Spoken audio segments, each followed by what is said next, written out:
Books make you hope. Books make you dream. Books make you laugh.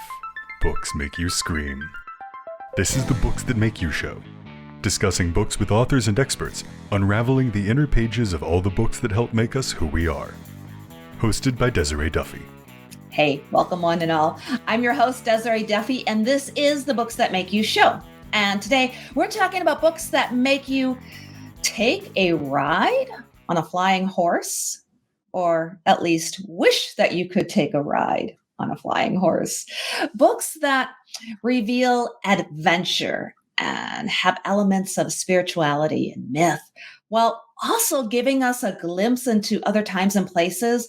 Well, those are just some of the most magical. And our guest today writes such stories. Laurel Anne Hill is the author of Plague of Flies. It is her latest book. And in it, a Black Andalusian, did I say that right? Andalusian stallion. Close enough. Close enough. Who can fly without wings through the sky, takes us on a magical journey. Now, we are headed for the western section of Mexico, Alta California, in 1846 in this story. Now, you might remember Laurel Anne Hill. She's been with us before, and she's the author of other books as well. The multi-award winning The Engine Woman's Light, as well as Heroes Arise. She brings authenticity and mysticism and just beautiful writing to young readers as well as old readers and all readers. Laurel Anne Hill, welcome to the show. I am glad to be here. I am so delighted to be here. I'm delighted to have you too. You do such a magical job writing. I almost feel like the spirits are talking through you sometimes, because there's just such a lyrical, beautiful, stuff going on there. So can you set the stage a little bit? Tell us about Plague of Flies. Tell us what's going on in this book. I think the best way to do it is just to cheat and read what I've written on the back, because it took me a week to put that together. And I don't think I could do anything better sitting here. In 1846, Alta California, Catalina Delgado daydreams about her future, roping cattle, marrying Angelo Ortega, and raising children. But now invaders from the United States, the Bear Flaggers, have declared war against Mexico, her country. Bear Flaggers have imprisoned one close friend of her family and murdered others. What fate might befall her parents, grandfather, and younger brothers? And what about her best friend, a Costanoan servant girl? How can Catalina, only 16, help protect those she loves? And of course, the spirits provide Catalina with answers, but they're not answers she wants to hear. And plus, she fears a strange spirit man who rides through the sky on a black Andalusian stallion without wings. For the sake of all she holds dear, Catalina must risk her reputation as a chaste young woman, her future with Angelo, her life and her very soul. And when hopes and dreams clash with stark reality, Catalina finds the fortitude to accomplish what only she can do. Oh, I love it. Bravo. Great job. Great job. Now, let's dig into you writing this book, because you not only did a lot of research in it, but give us the backstory on what inspired you personally, Laurel Anne Hill, to write this particular book in this time and place. Well, it started in around 2005 when I was trying to do some research into my family history. I knew my father was half Mexican. He never wanted to talk about his family. He was estranged from them. And so I never really got any information from him. So I started digging around. And I knew that something had happened with my great-grandmother, that she had lost her land holdings in California, that somehow they'd been taken away from her. And I mistakenly thought, oh, she was probably here during the Bear Flag Rebellion, and she probably had her lands confiscated as a result. And so I started writing the story and trying to find out more about the history of the ranchos and the rancheros. And then I found information about my great-grandmother, Hippolyta Orandain de Medina, in the California Historical Society. And she had nothing to do with the times of the Bear Flag Rebellion. She didn't come to the U.S. until probably the late 1850s or very early 1860s. And although we don't know for sure why she lost her land holdings, was she just not good with managing money?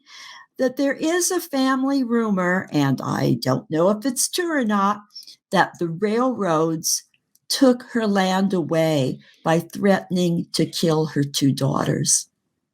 Wow. And who knows if it's true or not. Now, you got to add on to this that by the time my great-grandmother reaches her teenage years, Mexico has been, having wars with the French. They are occupied by French troops. And as a teenager, Hippolyta goes and she's trying to recruit Mexicans who have come to the United States to live, men, to go back and fight for their country of birth. And she's apparently very successful and very persuasive. And then my great-grandmother, her mother, contributes some money to help finance, a group of men to go down and fight. And so with all of this information, I mean, wow. No, how could I not write a story about Catalina, a brave young teen, only she lives in the 1840s instead of the 1860s. And so on I went. What a beautiful homage to your grandmother, to your family. And might I add, I think you're being very generous by very carefully framing that as rumors within the family. It sounds very plausible. Right? Oh, yes. Yes, because I know what they used to do. Especially to women, especially to people of color. You can imagine that being very true and very scary at the time. So kudos to your grandmother for surviving that. Now that was the great grandma. Or great grandmother. Yeah, there's so many greats and great greats and yeah. happened a long time ago. Yeah. So, okay. And now this has framed and inspired and influenced what we have here with Plague of Flies and Catalina. So let's talk about the fictional character, kind of based loosely on real people in time in your history. Tell us about her. Tell us about her personality. Who was Catalina? And as I understand it, there were books that made Catalina who she is. Can you tell us about that? Oh, yes. First of all, Catalina she's a teenager and she's reached marriageable age. And of course, she doesn't have a wealthy family or an influential family. And she is in love with this man who loves her too. And he comes from both an influential and a wealthy family. And his father does not want Catalina for a daughter-in-law. So that starts that out. So she accepts things her family says. She accepts things about her religion, but she still questions. And she is determined to marry Angelo one way or another. And she just puts that into effect. I'm going to do it. It's going to happen. And she worries about sometimes, oh, will it really happen? This is all taking too long. Will he care about this? Will he care about that? But she just keeps on going. Now, you have to remember back in those days, people in Alta California were largely illiterate. There were more people who could not read than there were people who could read. And books were very expensive and hard to come by. When Spain owned Mexico, Spain was very careful what came into the country, and there was duty paid on everything unless it was smuggled in. Now, when Mexico became, a republic, then things eased up a little. But the trip by ship up from Mexico to Alta California, which of course was much, much bigger than what we consider California to be right now, was dangerous. And sometimes it would take as long to make that trip as crossing from Europe to the United States on the East Coast. It could be a very, very scary and troublesome trip, weather, currents, the whole thing. Yeah. So as a result, someone like General Mariano Vallejo would have a lot of books, and he gives some to Catalina's grandfather. Her family wouldn't have anything like that. So books made her in the way, number one, her grandfather taught her to read at a time when many fathers did not permit their daughters to read, and many daughters did not want to read, even if they were permitted, because it would endanger their prospects for a good marriage.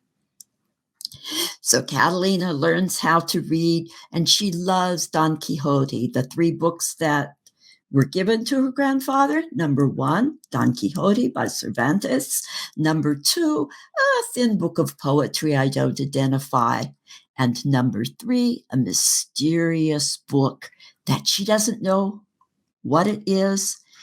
The reader never is told what it is, but there is a quote in there that says, "Flies were born to be eaten by spiders." And anybody who's familiar with that will know those words came from Voltaire. And Voltaire made fun of the Catholic religion, and thus his books were banned. And there is a rumor that shows up in several places that Mariano Vallejo, as a teen, smuggled a copy of one of Voltaire's books into California, and when he was found out, did not turn it into the priest and was either temporarily excommunicated or nearly excommunicated by the Catholic Church. Now, I don't know if that's a rumor or true, but I sure can believe it. Oh, yeah. And so the books that make Catalina are Don Quixote, and as a spirit, Cervantes talks in her brain. And of course, the book that is not named, and then a book of poems, which includes one about El Cid. And El Cid, the spirit of El Cid, a famous Spanish hero from medieval times, will come into play in her story as someone important. Lovely. And they make her able to do what she needs to do. Oh, I love that, how you infuse all of that into your story. That's what I mean about your writing and your research and everything, just feels magical. And I love the inspiration for the title of the book, Plague of Flies. Gotta love Voltaire, right? And you, Laurel Anne, as well as your main characters, you're challenging. You're standing up to opposition. You're, like Catalina, she just keeps going and going and going. Can you talk a little bit about the way you write your main characters, who are usually women? Talk about why it's important for you to have these strong and powerful female leads. Yeah, and I have written about men, but I prefer writing about women. And you have to be strong. You have to be strong, or you're never going to make it. And I came from a relatively, poor family. My father was an alcoholic. He was abusive to my mother. Um, he did really awful things, scary things. And my second husband, of course, David, was wonderful, but my first husband was not. My first husband was psychologically abusive. And I had to really stand on my own feet and decide, what I was going to do. Was I going to go out and be brave enough to go away from him, no matter what the dangers were, or to stick where I was? And I figured out I had to leave. I just had to leave. I could not tolerate that. And so, fortunately, in the long run, someone I knew said, "Come and live with me. I'll treat you better." Now, sometimes that's not so good. A person who's been abused can find themselves getting in even more trouble by going, to live with someone else. But I knew this man and I'd worked for him. And his first wife had passed from cancer. And I knew he still loved her and I knew he loved his children. And I thought, there's nothing going to go wrong with this one. This is a person I can respect. And it was like a fairy tale, really. Mm-hmm, mm-hmm. Can you talk about writing books for the young adult audience? And I know that people of every age can read Plague of Flies, but it is seemingly more for a YA audience. Why do you think it's important for the young readers to read? Well, first of all, if you don't read the books, you're not going to have books that make you. Mm-hmm. You don't get everything in school. Mm-hmm. You don't get the truth by looking at television or going on Instagram or any other kind of social media. You don't get it from movies, and you don't necessarily get it from books unless you're reading nonfiction by an author you can trust. But you can get something about the human condition from reading fiction that is amazing. And I think that young people of all ages should be reading, of course, but people in their teens especially, while they have the time to do it and their imaginations are active and they can get engrossed and be carried away by something, they should do it and explore and see what people have gone through or continue to go through that's different from their own experience. Oh, I could not have said that better myself. You're right. The empathy, the being able to see the world through somebody else's eyes. And it's so true.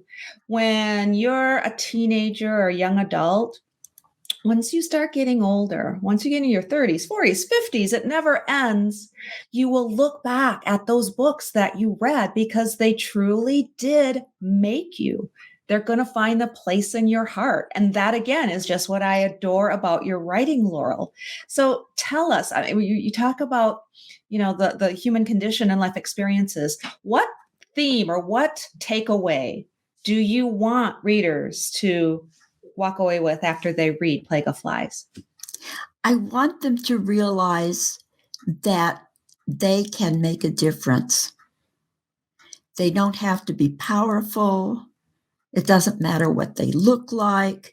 It doesn't matter how well they do in school, but they can make a difference. Everyone in this world can make a difference who wants to if they really try.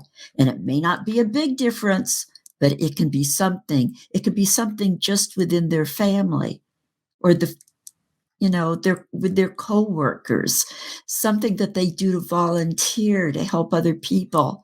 There's just so much out there that we can do to, little by little change the world. I mean, even if it's only making sure you recycle your plastic and you'll tell your kids to do the same thing, you're making a difference. But if you don't think about it, you might not do anything. Yeah. Every little incremental thing, it Changes the balance in the world for sure. How about tips? Any writing advice, especially for young writers? What would you like what advice would you like to give them? Listen to your characters. Get to know your characters. If you're lucky like I am, your characters will start speaking in your head, and you get to know them. Don't be afraid of having out loud conversations when you're at home.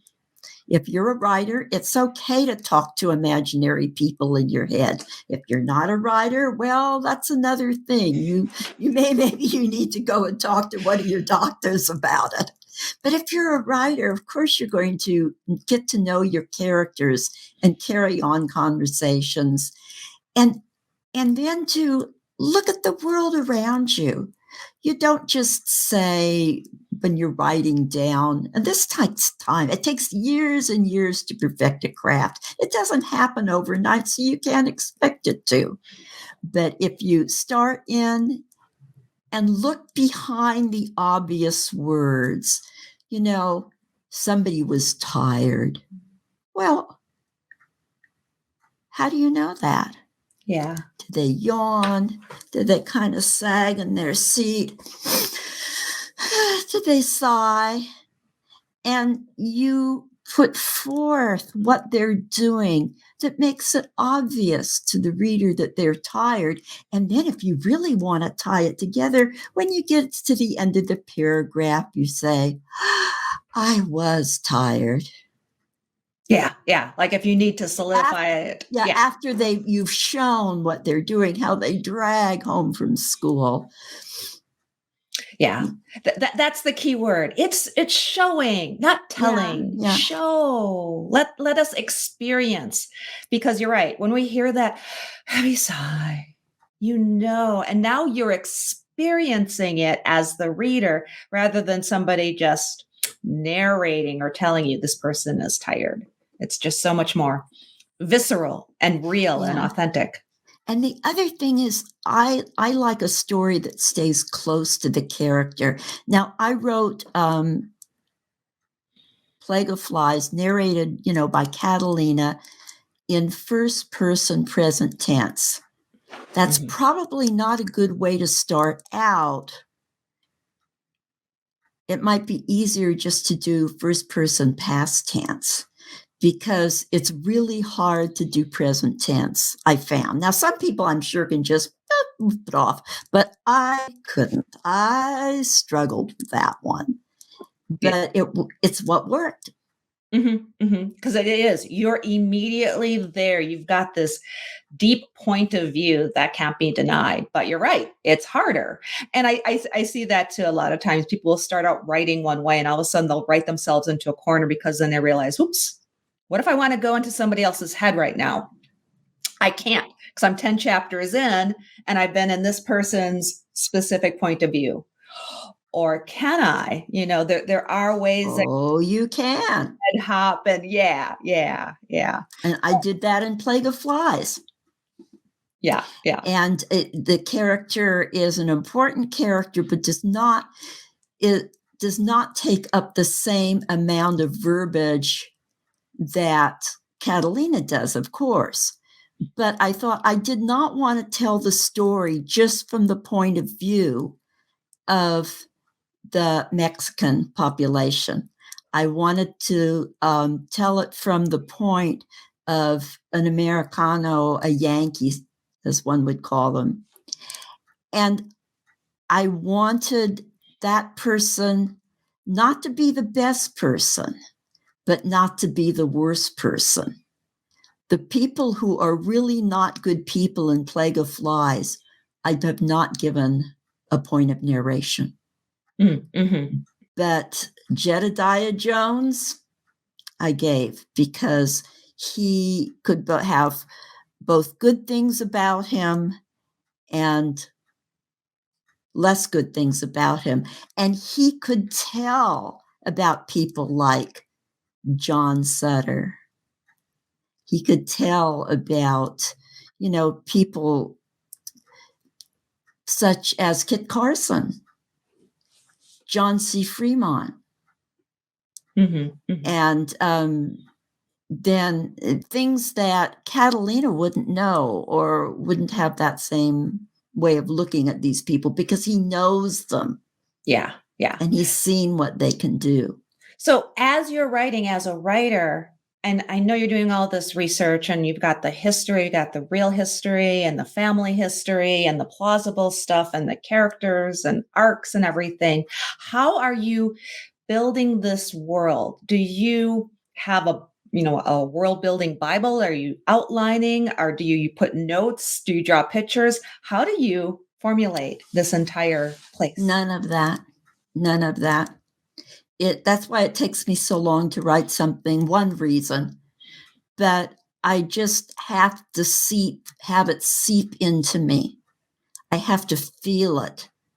I have to have a spiritual connection.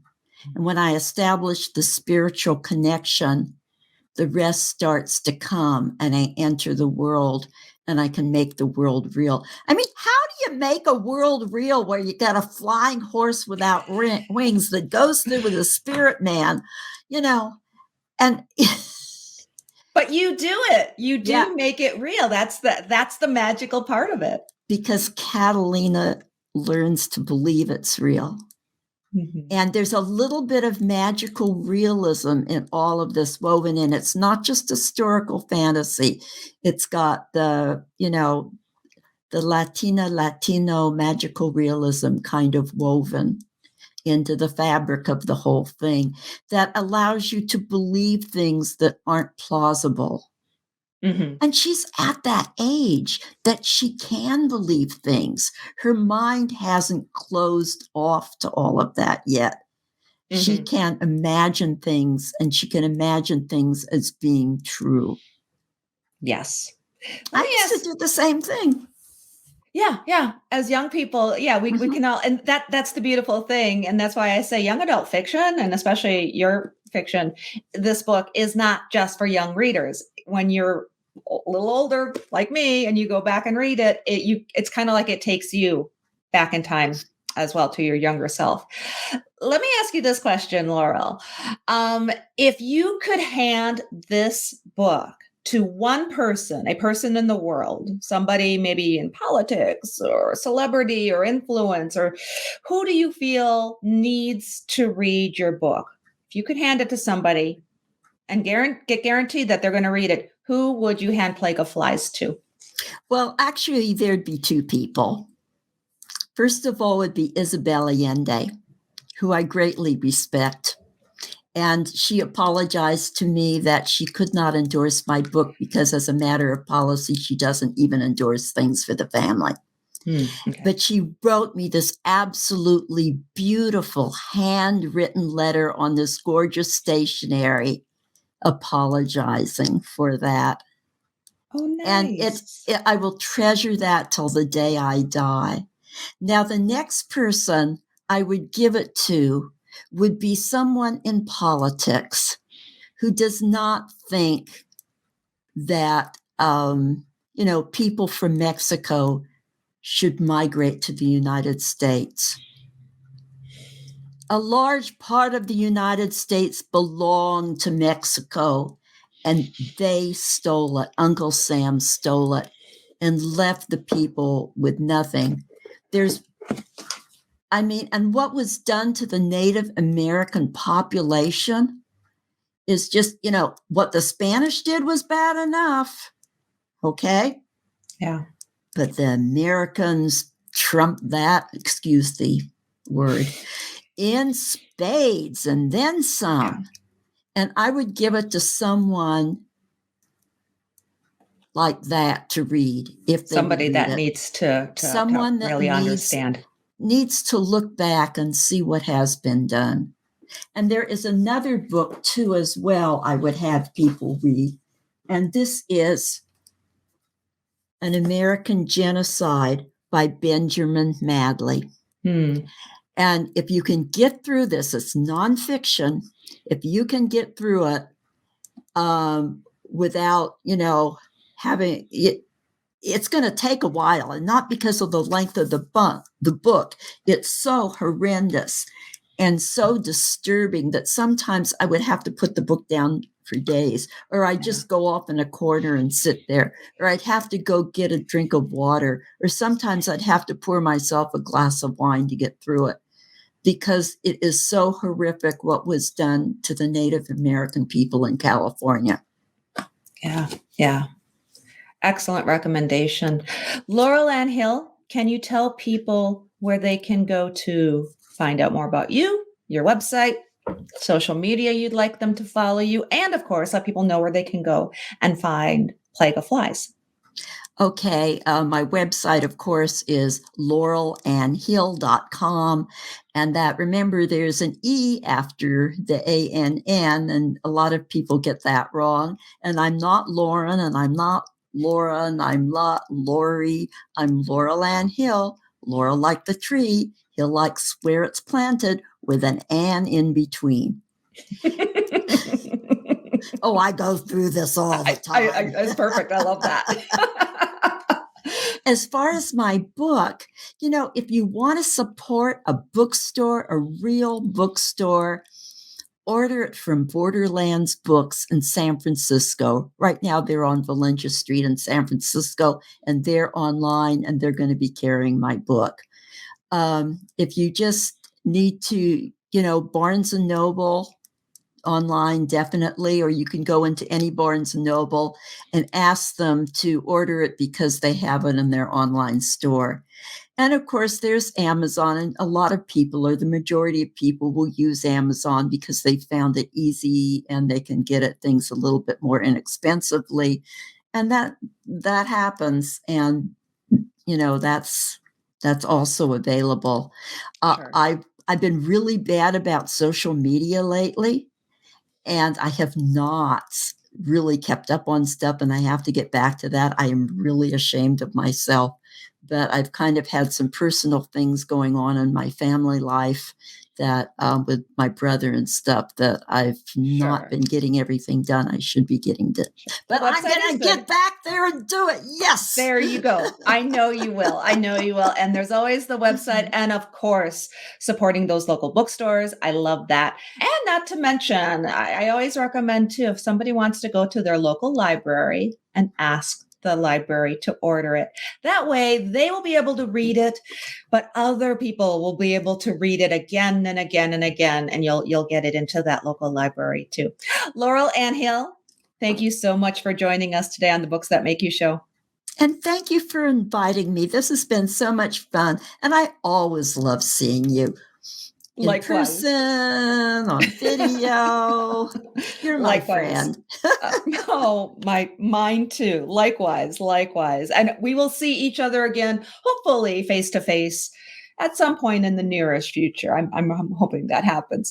Thank you so much for being here today. You have a wonderful rest of your day. Go ahead, hold up. Do you have a copy of your book there too? Yeah, hold that up. Beautiful. And thank you everybody for joining us today on the Books That Make You show. Please, all of my bookish buddies, join us on our website. It's booksthatmakeyou.com. We are on Facebook and Instagram as well. And of course on YouTube. Be sure to subscribe, ring the bell so that you're always up to date when we have wonderful interviews with authors like Laurel Anne Hill. Until next time, all of my bookish buddies, please enjoy all of the books that make you exactly who you are.